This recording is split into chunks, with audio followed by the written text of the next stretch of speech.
Today we're going to take a look at using the shelf so that our computer can run more efficiently as compared with using a bunch of tabs. When we set up our browser to have a bunch of open tabs, it does make things easier for us. We can set up all the different things we're going to do all day long, and they're right there. However, each one of those things is using up RAM, and each one of them is using up processor cycles. That's not too efficient, and on a lower power student Chromebook, it can be devastating when you're trying to do something like a Google Meet that requires a lot more processing power. When you push your processor above 80% on a continual basis in a Google Meet, you run a higher risk of degraded performance or a failed meet. And that can kind of go along with any other activity you might be doing. If you're doing anything that's processor intensive, you want to kind of move all the other stuff off and put it away so that it's not stealing RAM and using up your processor. Let's take a look at that a little more closely.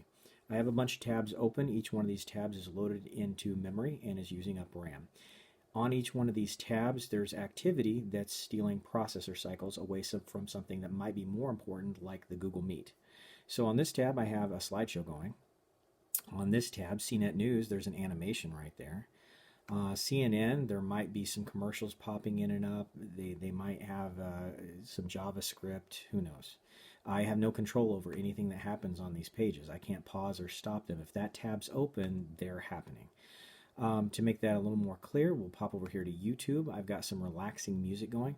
That relaxing music's now at 2 minutes and 46 seconds. I go over to Peppa Pig. She's now at 28 minutes and 30 seconds. But even when I'm over here, the relaxing music page and the Peppa Pig page, they're still going and they're still using up processor cycles. So I go over here to relaxing music, and it's now at 3 minutes and 5 seconds. I go up Peppa Pig. Now I could pause these two manually. Peppa Pig could be paused. She's at 28 minutes and 50 seconds now. But the things on, say, the CNN page or the CNET page or many other pages, they just happen. As long as those tabs are open, they're going. They're using up memory. They're using up processor cycles. So how do I take these things and move them to the shelf where they'll be right there at the ready, but they're not going to be using my RAM and stealing processor cycles? Well, I just go over to this little settings menu. I click that. I choose More Tools, and I choose Create Shortcut. I give that shortcut a name, and in this case, I'm just going to call it CNET because it's the CNET homepage. And I say Create. Now that icon can be found in my shelf. Here it is. And if I want it to be really handy, I just click on it and drag it out here. And now it's right there where I can get to it real easy all the time. Now I can close up that tab. That tab is no longer using up memory and it's not stealing processor cycles. I'll do the same thing for CNN. I go over here to the settings menu. I choose More Tools, Create Shortcut. I'm just going to change the name to CNN. I click Create.